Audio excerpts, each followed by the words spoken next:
Hello there, everybody. How are you all doing today? I am here once again with Megan, as always, Yes. when she Hi. joins me for this kind of stuff. And today we're doing the year 2000 in video games. The new millennium. So I will say, I actually did kind of realize something. Now, it doesn't really matter in the grand scheme of things, mind you. But like, so I found like this, for example, I found out that old E3 VHS videos has a pretty good set of videos called like E3 Insert Year Here Game Store VHS.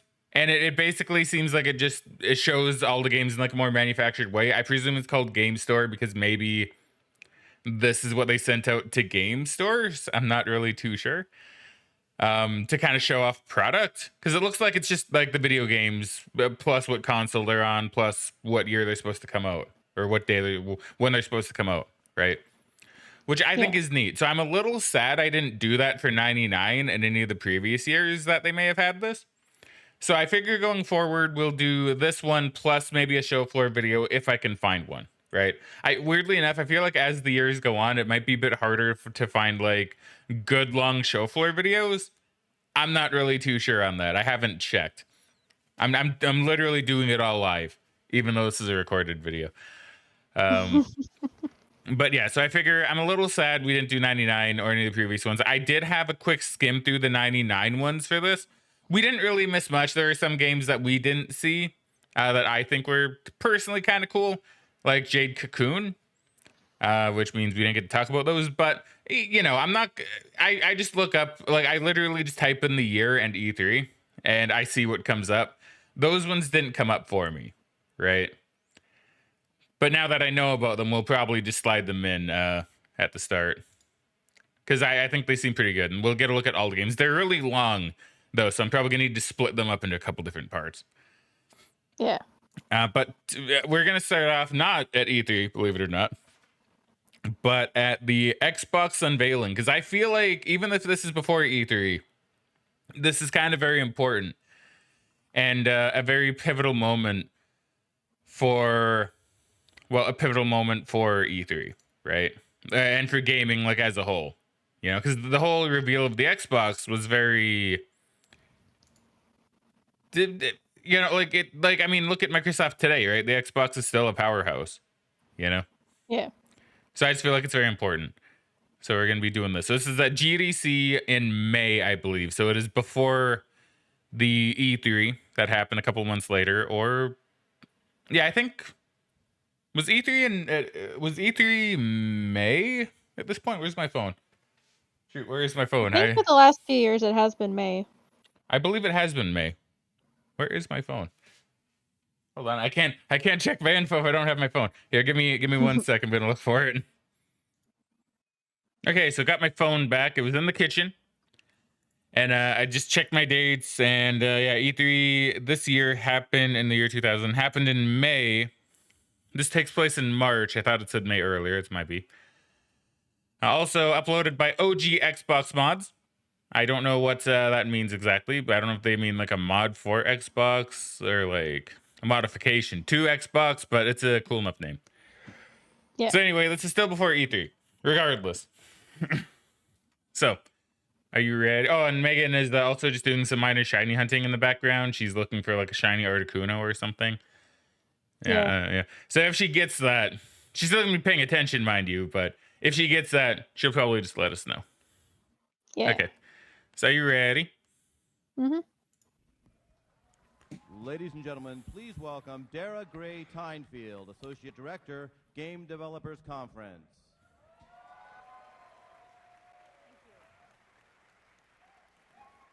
Good morning. Welcome to the San Jose Civic Auditorium and the Game Developers Conference 2000. GDC. When we were planning this conference, we got a little nostalgic, thinking about that this all began 14 years ago with a few individuals in someone's living room, and has now grown to over 10,000 attendees of the world's most premier game developers.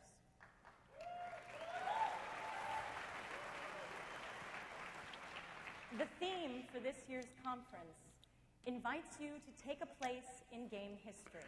It's true. For everyone in this room, all of you watching on simulcast, and everyone involved in the Game Developers Conference, I think that's about to happen. The history of the GDC is filled with milestones and announcements that has changed the course of our industry. This is the place where you come to exchange ideas and create the most popular entertainment form of the century. This is an amazing time to be a part of games, and we're just getting started. A not so small indication that our industry has emerged as the most dominant entertainment form to be adopted by the world was when Bill Gates accepted our invitation to do today's opening keynote address. Ooh. As you can imagine, there are many people you have to thank when you secure the attention of the leading worldwide provider of software for the PC. But above all the people that we have to thank, there is one group that is more important than everyone, and that is the game developers. Hell yeah. For Go your game fun, devs. For your creativity, for your imagination, Mr. Gates is here to see you. It is an honor to introduce Bill Gates, Chairman and Chief Software Architect, Microsoft Corporation.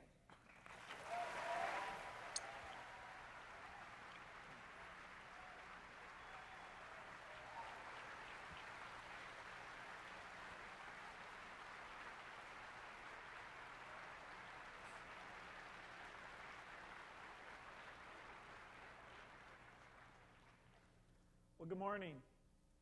It's very exciting to be here today and have the opportunity to announce a whole new platform. A platform that all of you are going to take in directions that we can't even imagine. The software industry has been built on having these wonderful platforms. It goes back to the original kit computers that hobbyists would get together and think about what software could they build for that machine. And we've had a lot of great milestones. MS-DOS, graphical interface with Macintosh and Windows. And now we have all these machines connected across the internet. We're thinking about a broadband world with digital music, digital video. And the empowerment that comes out of this is going to be amazing. But one key element that is crucial is making it fun. Making sure people are entertained by what they do. Well, All right, Bill, you're involved in this. I thought got me I'd, interested. Bring up and remind you that. Yeah. Again. All right. Oh. Successful vault. I guess that's true. We have come a long way. Has good memory. That's a 1980 game offering, actually created by Tim Smith, published by Microsoft, and ran on the Apple II. Did very well. Sold 80,000 copies. And the graphics was so amazing that we weren't sure people would know that was a foam pit, so we put right on there, foam pit.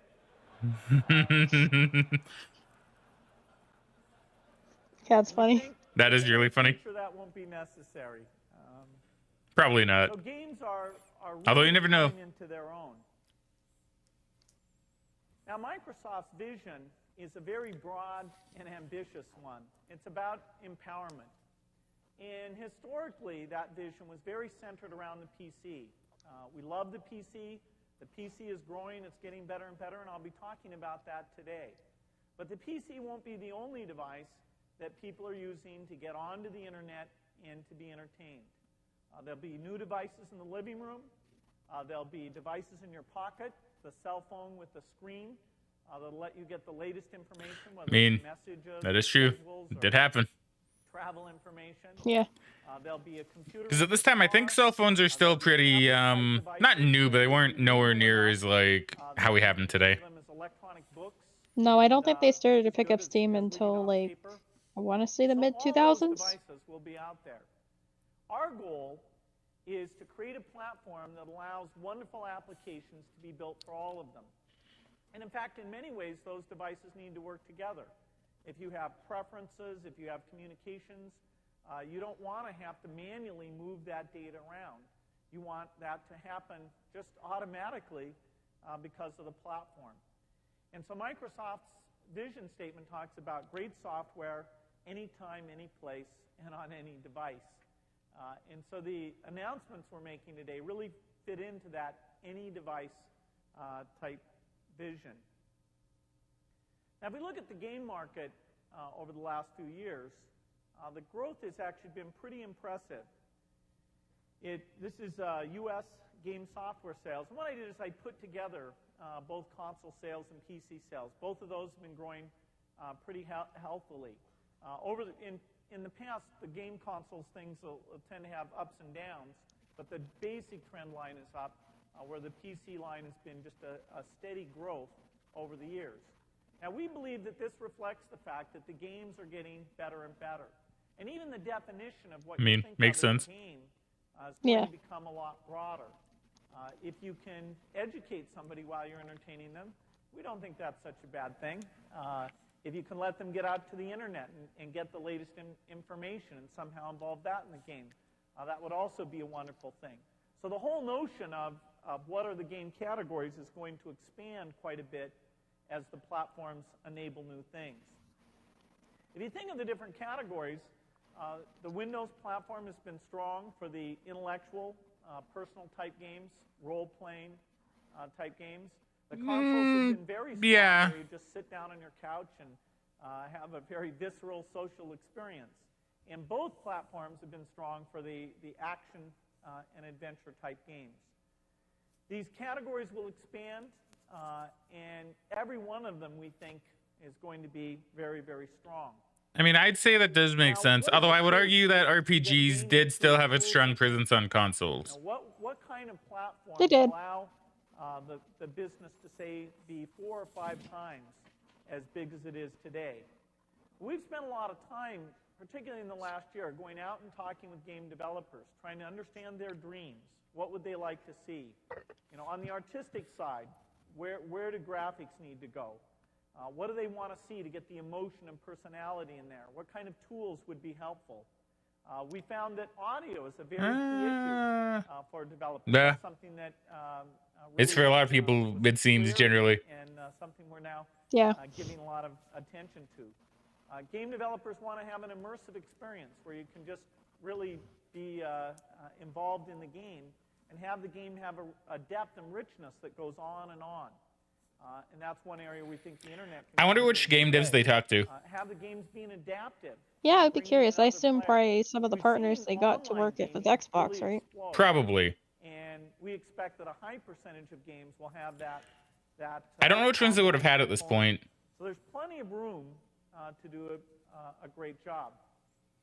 Now I want to focus on 2 things this morning. They all fit under this theme, the power of X. X, of course, standing for DirectX, and something else I'll mention later. Yeah, it makes a lot of sense why they call it the Xbox. It's a very deep. Possibly. Yeah. Because, they did have DirectX, and...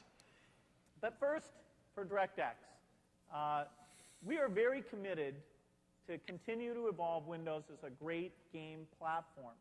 And one of the great things about the Windows hardware is that every year it gets better and better. In the sense of trying out, how can you use speech synthesis? How can you use speech recognition? How can you use a visual camera that recognizes what the game player is doing? Those kind of breakthrough advances in gaming will absolutely come on the PC, because the PC hardware evolves continuously. We're seeing now the capacity of the disk, the percentage of broadband connections, really are creating a lot more headroom here. So whether it's the internet or just connecting up people in the home, PC gaming will tackle the new frontiers. There's a wide range of tools, and there's a real benefit that you have the PC development environment and the customer's environment are one and the same. Now, as we've been in touch with PC game developers, we get a lot of feedback. Making the installation easier, making sure that it always comes up. We go through and talk with game developers about their support costs, and they are much higher on the PC, and so we're tackling that, and I think we've made a lot of progress, but there's still quite a bit that we can do. The PC also brings the challenge that you have this variety of hardware, and we attempt through the Windows platform that's still a problem. That is still a problem for sure, yeah. That's what DirectX has really been all about, and it's gone through many generations In fact, the generation that's out today, DirectX 7, is incredibly successful. And They only now had 7 at this point. Jeez. on the verge I remember when coming out 10 with became DirectX like the 8. main one you go for. DirectX 8 Thanks to will have, TF2, some of course. things that are really quite amazing. Yeah, I think it was 10. Every like time we 12 or build 13 the now? basics, Yeah, I think so. which have to do with the ease of installation and addressing all the devices, and we bring in rich new functionality. For I think it's up to DirectX 8, 13. We've got direct music. Oh, okay. And so this Like you is the said. ability to synthesize music interactively. We make it very easy to do audio scripting, and we're striving Could only to be able 12 to though. I provide don't the actually most recall, if I'm being quality. honest. I know it's like either Direct 12 or Play, 13. It's a pretty dramatic advance I here don't because recall we have either. direct play voice. So as you're playing across the internet, you can talk to different people, and we abstract out the different microphones that different PCs have. We expect that all PCs over the next few years will have very high-quality microphones. We think getting voice into that experience will be Over time, we That might also actually be expect the true. camera to be a standard part of the PC, and I really expect some people to start doing some neat things with that. Camera, I'm not too sure if it became more standard until a bit later, but I think he's right about microphones. We're also moving to new levels in terms of I believe so, graphics, yeah. Real-time photorealism, and this is where It's we like bring even when I got my interactive PC, like my features, first PC, I think it did come with a mic. I don't know if it was the high quality one. I never actually used it just because I didn't really do like online games where you could talk to people. But and a lot still that can be done. yeah, like even that one came with a mic, so I assume he's correct. In fact, I thought this would be my chance. I can't say for sure because I know the PC we got, like back at this time, did not have a mic. It was a very basic PC. Who wants to be a millionaire?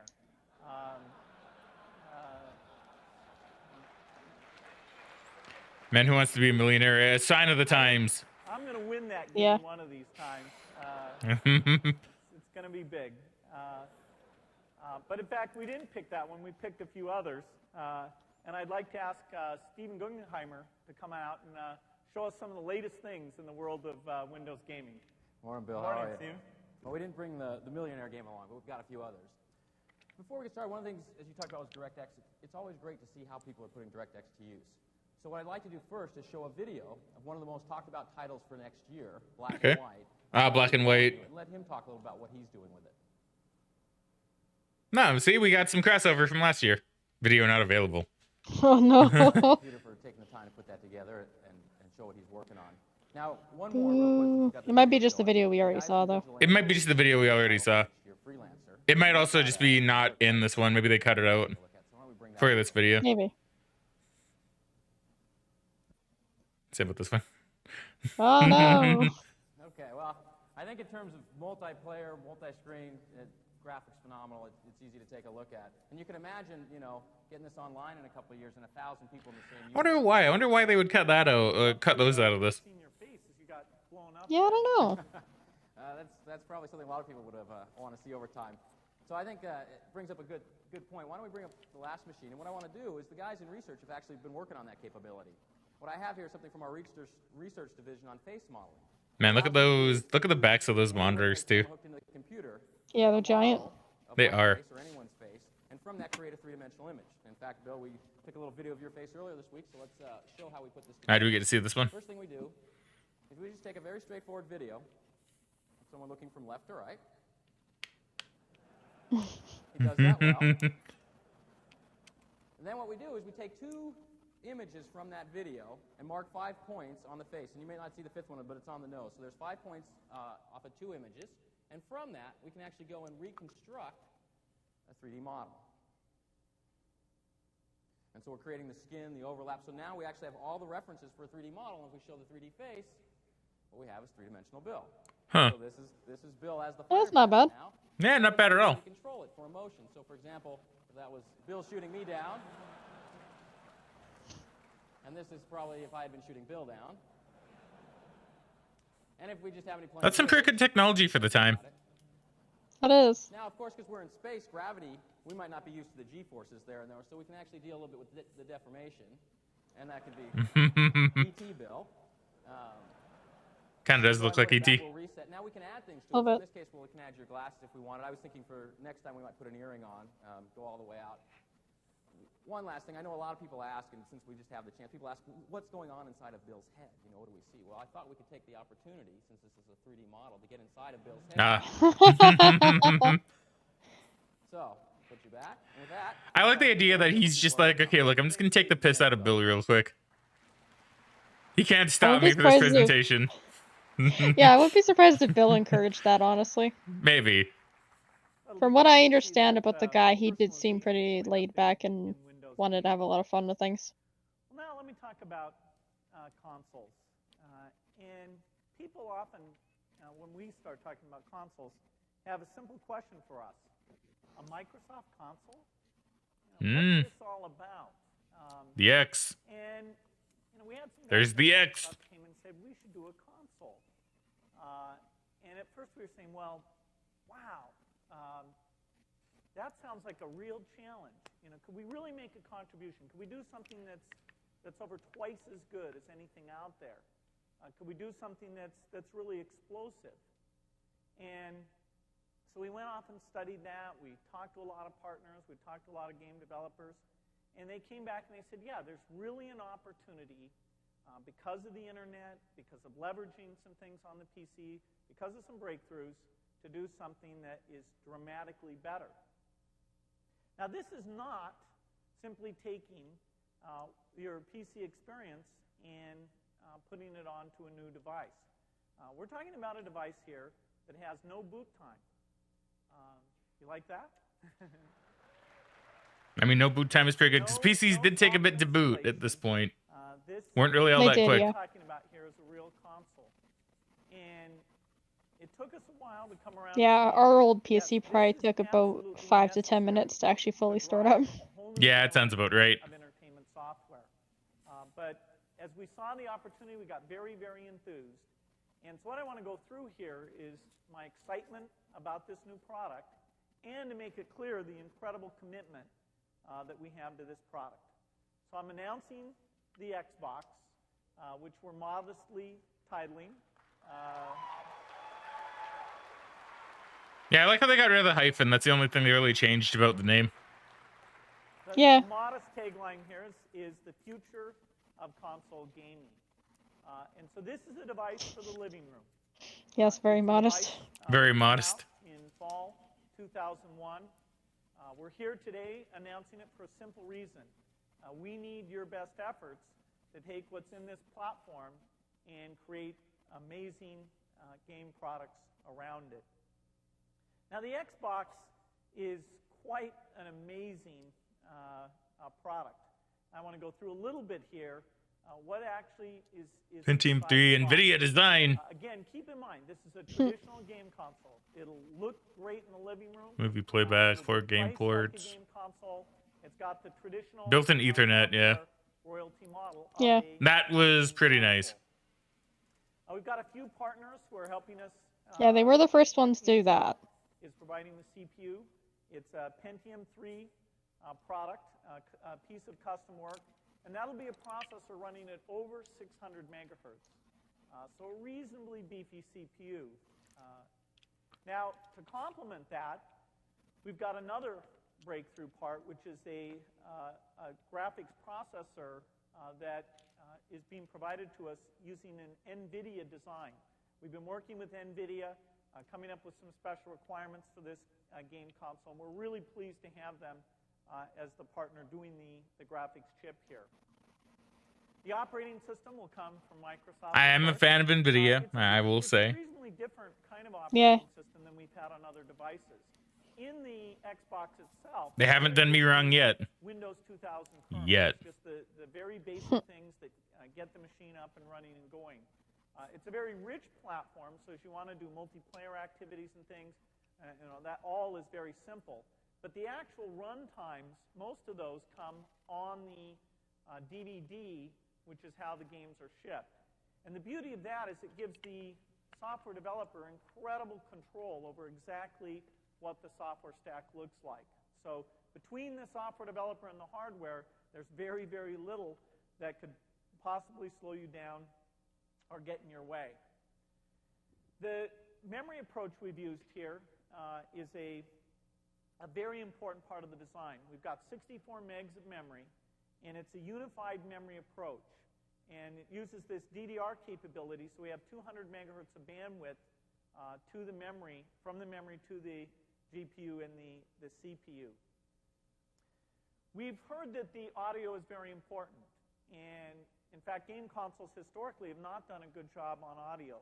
And so we've got us a 64 voice capability. I guess that's kind of true. DL2 audio processor. Yeah, well, they've always had to lower the bitrate for the audio in a lot of older consoles, so it does make sense. Yeah. You know, that's there for you to do the best audio that's ever been done in game-type products.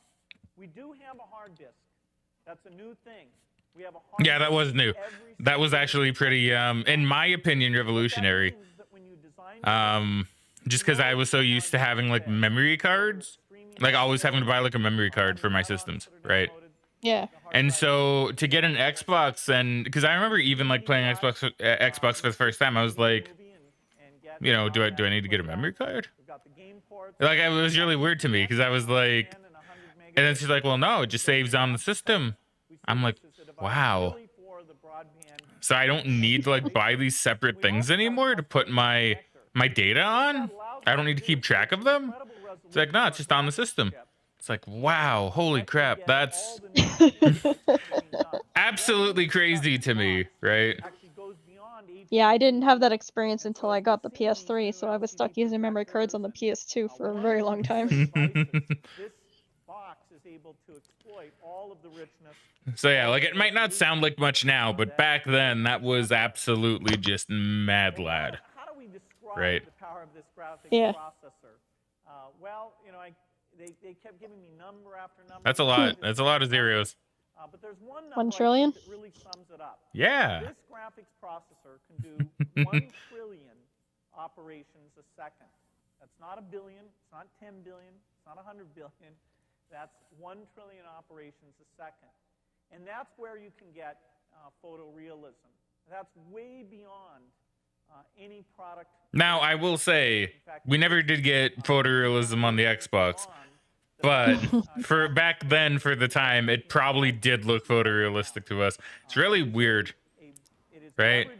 How that goes. How you can see something so crappy, but like by today's standards, and go like, man, that looks so real. Right, like back then, like when you're like when it first came out, you'd be like, "Whoa, it looks so real!" Like the original Halo, right? It's like, "Whoa, this looks so real to me."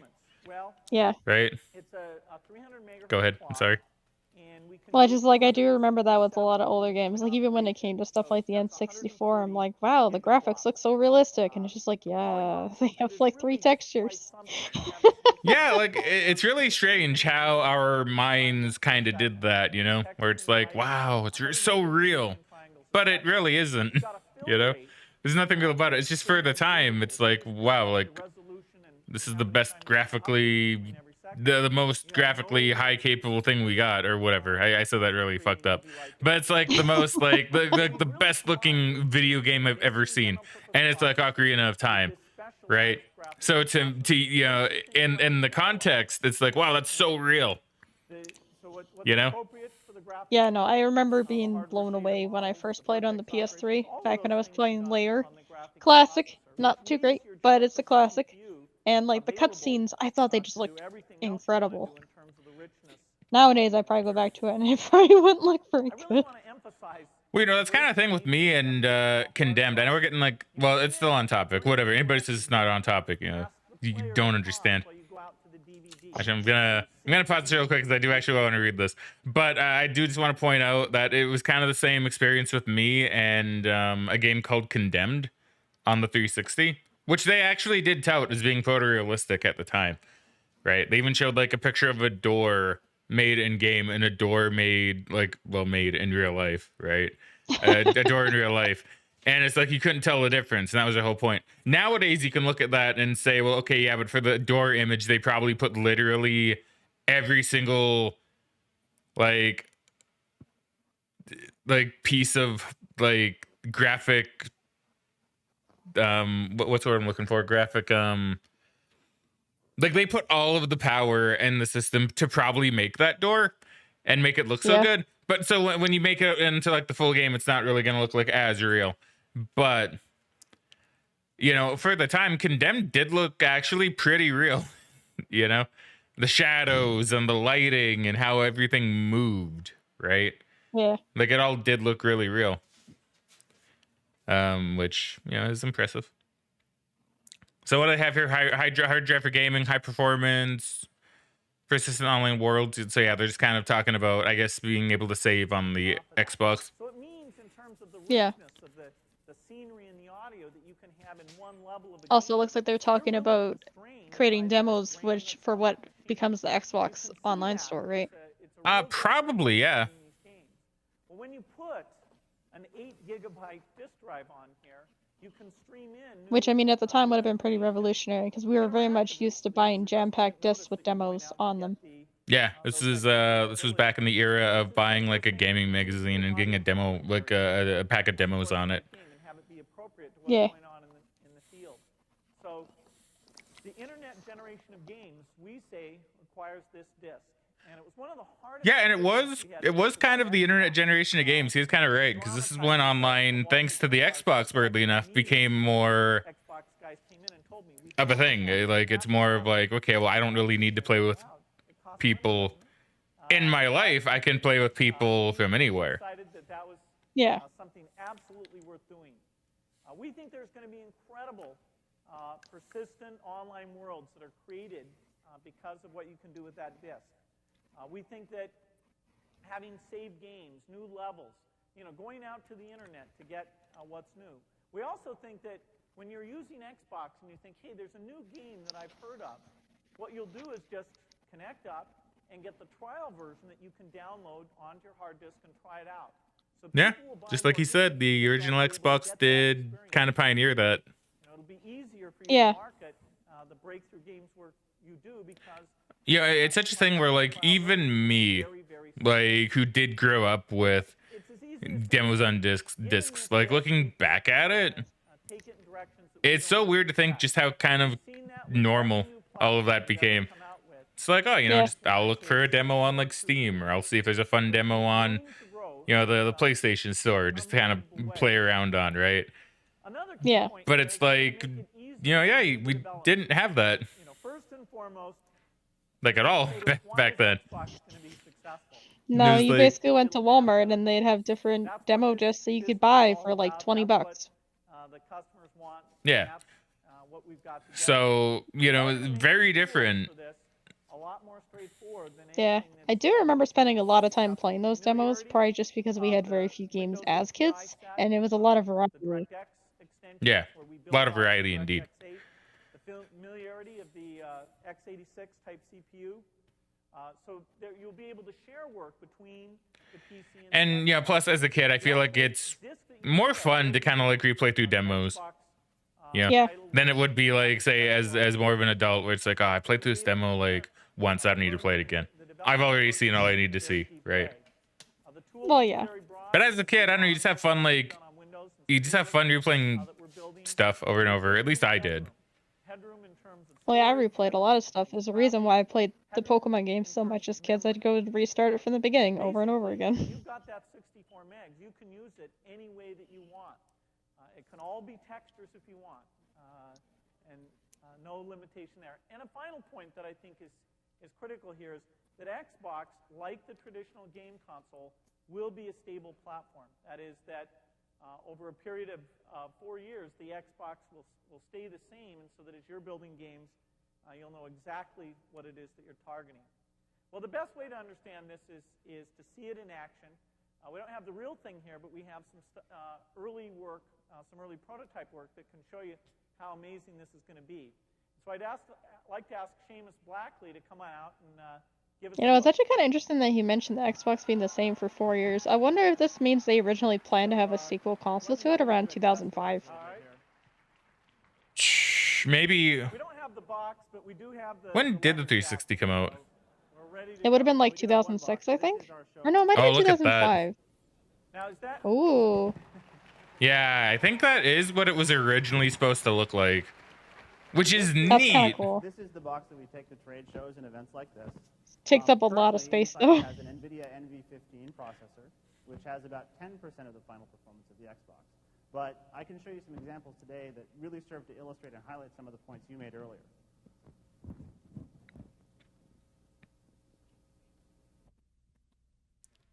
Honestly, it'd be really cool to have a prototype version of the Xbox. Because you had all of the direct That would have been really cool. all the PC tools and well understood architecture. Honestly, I wonder how many of them would exist. Making the demo cool. And none of it Probably not sounds many. like- I mean, he did say it's where they take the trade shows, so there may have even only been like. Now, this is a little bit of a I mean, there's probably more than one. What we did is we put a pond of water in the middle of a Microsoft research building. I mean, probably. But Aw, I don't know, probably man. couldn't have been that many. Yeah, no, we're missing like the tech demos. I mean, it's not video games they're showing, so I guess I don't really care that much. It's just like, here's water. Here's how good the water looks. Being an artist-driven company. Yeah. Well, yeah. Here's how good the textures look. And that's Which the heart of would be neat to see, but like, you know, we'll see video games What I'm gonna not do at now this is E3, I show you assume, but examples next like, one. Techniques that Yeah. are possible under DirectX 8. Yeah, is my guess anyway. Next thing I want to show you is a demo that will actually have pieces of available later on in the Microsoft booth. Video not available. Pretty lame demo. No, I won't The, put them final down. thing that I want to show is This was pretty cool for the time. I never really got into the Xbox, but I always thought it was a really good console. See, I did, and I don't know what it was that pushed me to. I think I just wanted to have all the games. I think I just wanted to have all the consoles. So eventually, when it became cheap enough, I was able to go like, The hey, butterflies were so I don't. Well, it wasn't when the 360 came out. I did buy it like I was able to get it not like a while after release. We have this insane idea for a Japanese garden with butterflies flying all around. So I don't know, I'm really kind of thinking because maybe it wasn't actually that long after the Xbox came out. Maybe I was kind of more spoiled as a kid than what I remember. Because like I don't I know. mean, probably. Because like I have this weird memory of like renting the Xbox, it being really freaking heavy because it was a heavy console. Or at least it felt Yeah. like it to me. Like I want to get Megan to try to pick up mine to see what she thinks of it. Who knows, maybe we'll just go do that even after the conference. Maybe I'll just have Megan pick up my console and she can confirm or deny how heavy it is. But I remember we rented it because that was back when you could rent game consoles. I don't know if you can anymore. I don't think you can. I don't believe so, no. And they were pretty expensive. Like realistically, you probably could have like bought one.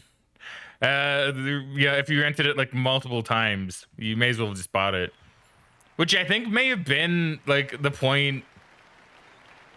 That may have been the reason I got one, because I think I know I rented it once, and I think there's a time when I wanted to rent it again, and I think my mom or my dad, one of the two or both of them maybe even, was like, well, let's just buy it. It'll be Well, yeah, I cheaper think that anyway. just May as makes well just buy it. And then we did, and I don't know what games I actually got for it. I don't remember, because this was back in the time when I still mostly rented video games. Yeah. Because you know back then it was more justifiable, right? Yeah. Get it, play it, beat it, and then you know. Nowadays it's a bit harder to justify that since games are a little bit longer on average. They are. It'd be pretty hard even if you were playing all the time to beat it in a week, which is what you got. Yeah. Sometimes less. You could rent it for less, but I think for the most part when we rented games, it was either for 3 days, like for the weekend, or it was for a week. Yeah, same. So, yeah. Which is why I don't have as many games as what I've played because, well, yeah, I rented a lot of my games back then. Communities are building. Yeah, like we rented a decent amount too. We didn't actually own a terrible amount of games at the time, right? So Yeah. From a technology standpoint. Well, GTA, is that hinting at a game that's going to be coming out later? who knows? So that did come out on the, I know it came out on PS2, but did it also come out on the Xbox? I want to don't- say yes, but I never actually played it on Xbox. I don't know if it did actually. It might have only been PS2. The ability to move from this to being able to do this. The ability to animate the face. The ability to wink. or nod. Because when we see GTA 3 at the E3, it's going to be mind blown. Essentially is just Yeah. something that's going to allow us to go to the next level. It's been tweaked to. I did come out on the Xbox and Windows. I guess maybe Windows now. Specifically created to create. Yeah. But it did come out on the Xbox, yeah. So it was on. If we can Oh no, it came out on Windows in 2002. Really? I didn't know that about GTA 3. just forget the Oh, it's kinda wires, the cool. cable, Yes, it came out on the PS2 like a week early and they can enjoy compared to the life Xbox. together. That's the The Okay. Xbox got it a week later. That's weird. I guess maybe they They got exclusive rights to have it like a week early to try and get more people to buy it on their system. I mean, they might have. I wouldn't even be surprised if the GTA like we see is as part of Sony's platform later or something. Maybe. 'Cause I know they do that even now, where certain third-party developers will make deals with one of the big three to have their game in their conference. Over the Xbox and Yeah. deliver an experience to the consumer with much more fluid animation, lots more polygons in the characters, special effects like motion blur and true edge anti-aliasing that we haven't been able to do before. They're going to help the console market attract some of the very high-end PC. Take-Two Interactive, yes, this would be GTA. Role-playing 3 probably. PCs. Little hint in the background. Do not translate to today's generation of. Because they did too, yeah. Because Take-Two is like a Rockstar thing, right? Yes. Yeah. I can never remember because it's like, oh, Rockstar Games, but then Take-Two is also a thing, so I can never remember. Yeah, it is nowadays. I don't know if it would have been back then, like if they were acquired or if it's just a different branding. I don't know much about Take-Two and Rockstar in general. They aren't just games anymore. They are pieces of So you Take-Two Interactive. pieces of lifestyle. We see Xbox technology as a critical step in bringing advanced software and graphics features to digital entertainment products. There is no space more demanding than video gaming, and Xbox will deliver the ultimate in performance. Oh, Take-Two owns Rockstar and 2K. Okay. Oh, okay. They're a major publishing label. Or no, they own two major publishing labels, Rockstar Games and 2K, which operate internal game development studios. So it's basically just a larger company that owns like a couple other companies. Yeah, I figured that's what it was. I just didn't know exactly when that happened or if they were always like that.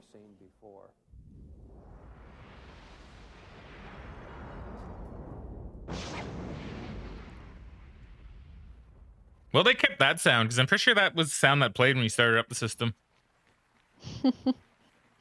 Yeah, I don't think they would really change that, to be honest. Well, they might, because I mean, yeah. Those guys are pretty excited, and I figured they would have. I don't know. I mean, if they're doing this press conference now, I assume the Xbox came out later this year, or was it in 2001? I forget. 2001. Okay, so they would have had some time to change things. That's fair. And the only reason I know that is because when I was looking up videos, I found a video of Bill Gates and The Rock, of all people, unveiling the original Xbox, like how it actually like looked before it was released.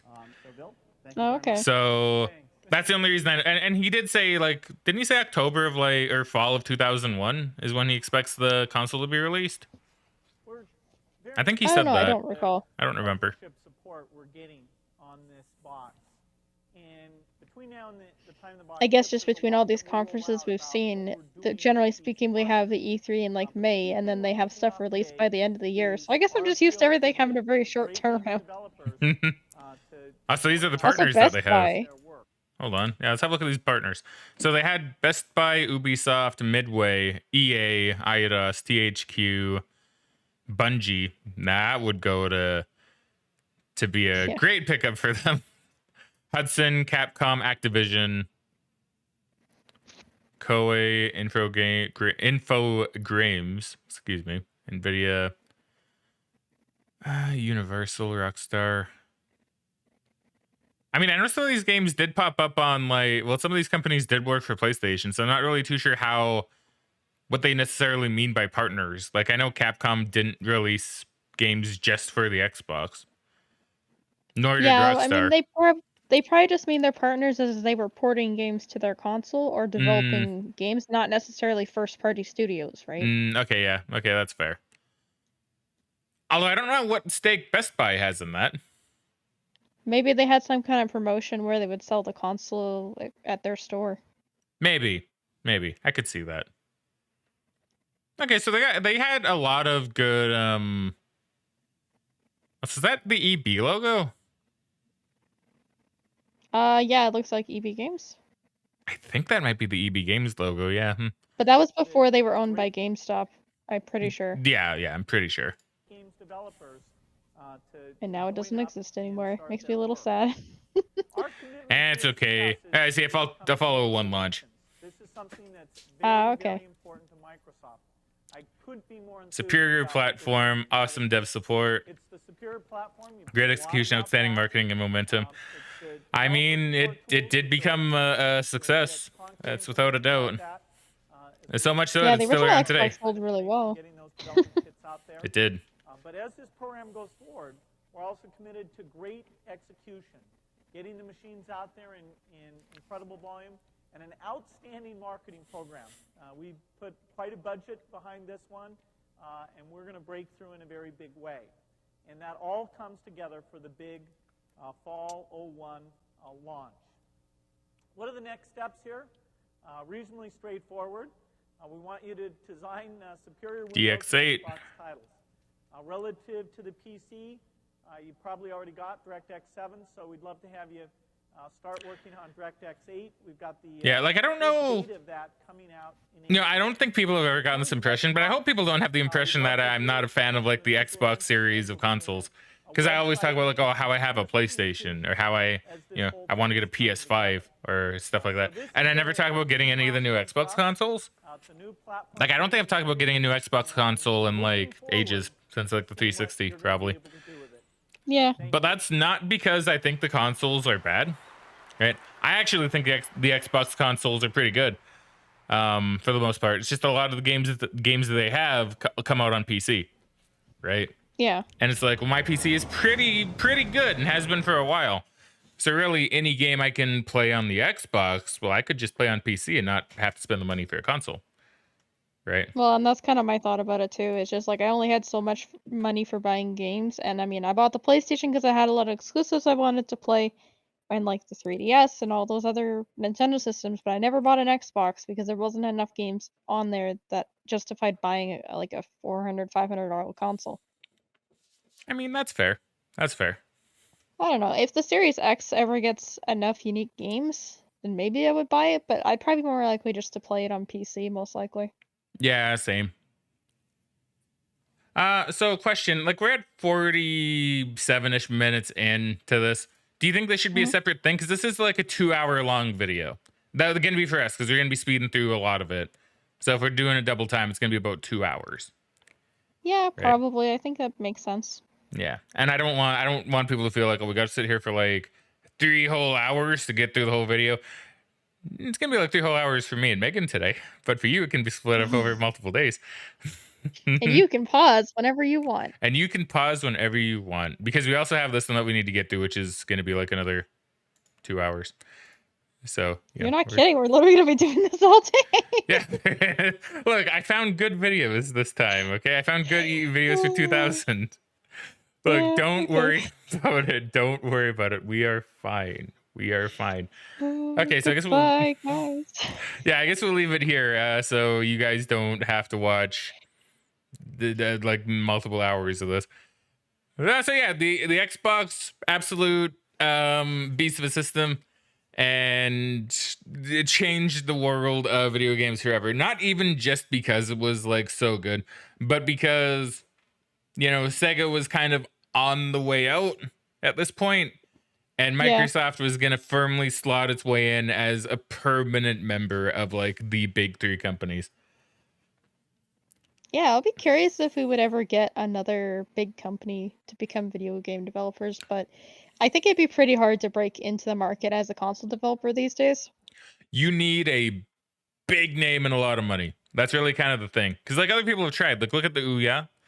And like what there are like other ones that popped up too. Like they tried, but they couldn't really get a foothold in, and they didn't really have the support to stay alive. So like Microsoft was able to do it because they had like Bill Gates money, right? Yeah. They managed, like I think even back then it would have been really hard to, it would have been easier probably, but it would have still been harder to like slide in if you were just like a new startup company. I legitimately think the only companies that can really break into a console market, if they tried to go like pure console, would be Apple. I think Apple would actually be a good contender if they wanted to try for it. I don't think they would, but if they wanted to, they probably could do it. They could probably make an attempt and probably have it succeed. Maybe Valve. If Valve actually wanted to take a crack at like a proper console because they have Steam money. Yeah. Right. So if Valve wanted to try making its own proper console, I could see Valve doing it. And because they have Steam backing them, and like I say, Steam money and Valve money, they could probably do pretty well for themselves. You know? And then you could say Half-Life 3 exclusive to the Valve console. And that would get so many sales, right? That would drive up sales so crazy. I would get it for that. You know? I mean, that would make sense, yeah. Because like Valve themselves have so many good IPs that they could just make exclusive to their own console. And that would make people just buy it up. You know? Trying to debate if Riot could, I actually don't think Riot could. I don't think Riot could, no. But like Valve could and Apple could for sure. Do you think there are any other companies out there that could maybe try to get in on the console market if they wanted to? Well, the only other big one I could think of that would have a lot of money and possibly resources to do it would be Epic.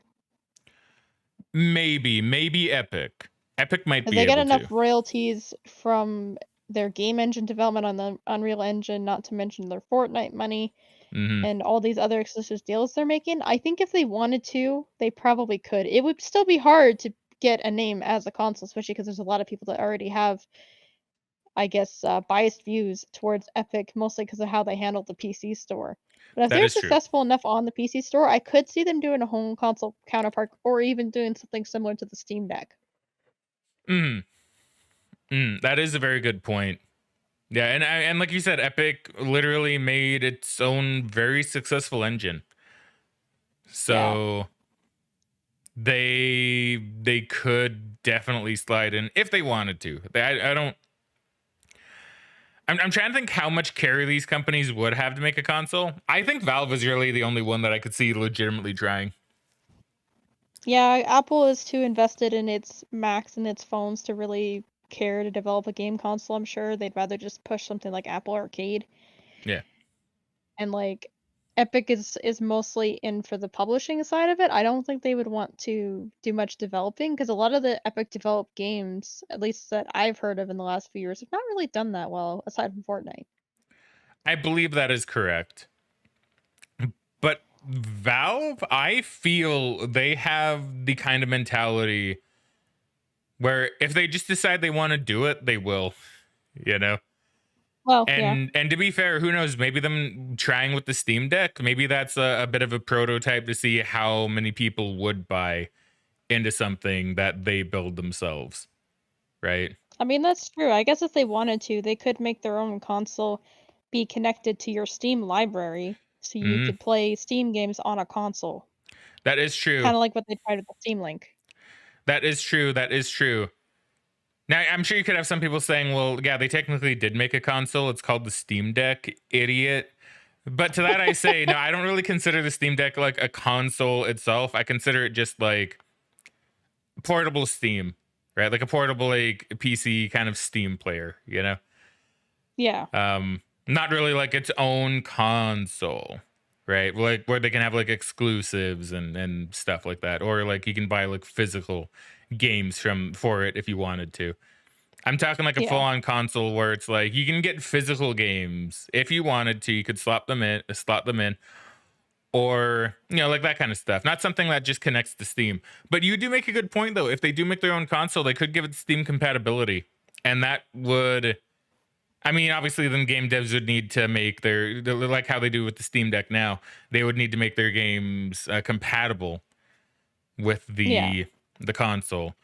But I mean, that's a pretty good idea, and that would incentivize a lot of people to buy as well. Because like the Steam Deck is good. I don't own one. I know if I have a friend that does, and he says it's really good. Yeah, like if I had the money to put down, I probably would buy a Steam Deck. I just don't see much of a point because I don't have much incentive to play my games that are on PC on console portably because I already have stuff like the Switch. It's the only reason I haven't bought one. Yeah, and that's the thing. Like I am kind of the same way in that regard, where I just don't really, I don't really feel a need. It would be I would like to get one at some point, but I don't really feel a need right now. Yeah, like it would be nice. Like maybe if they ever come out with like a slim version or a cheaper model, I would consider it because I would want one with a decent amount of memory on it. Mhm. But I just have a hard time justifying spending $800 on it when I'm probably just gonna play it in my room beside my computer, anyways. Yeah, exactly right. So, I think there's a possibility there. Maybe they will just decide, hey, we have Steam and we have the Steam Deck. We don't really need to go further. But I really think Valve could maybe try. Like, I do think maybe the Steam Deck is them testing the waters. Yeah. So, who knows? Maybe in like a few years, we'll see Gamin himself come out and say, hey, we're unveiling. I don't know what they'd call it. I don't know what they'd call it. They'd probably make a play on like Valve, like they did with Steam, right? Like Steam Valve, right? I mean, probably, but yeah, I don't know. I wouldn't be surprised if they just use a name that incorporates Steam itself. Maybe, yeah, maybe. So yeah, they would have a lot of power with that. I don't know, man. Valve with that much power and control and money, now I'm realizing might be kind of scary. But I love Valve. I want them to make games again. But I It would do be love nice Valve as a if they made company. games. I do love Valve as a company. I've always been a bit of a simp for Valve. I'm not gonna lie. Well, they've always made good stuff. Everything I've ever played from Valve has been like a really good game. I haven't played a ton, mind you, mostly just like Portal and Half-Life, but I've always really enjoyed them. Yeah. So I think we're getting a little off track now. I mean, we're still on track, but I think we're rambling a little bit. Namely me.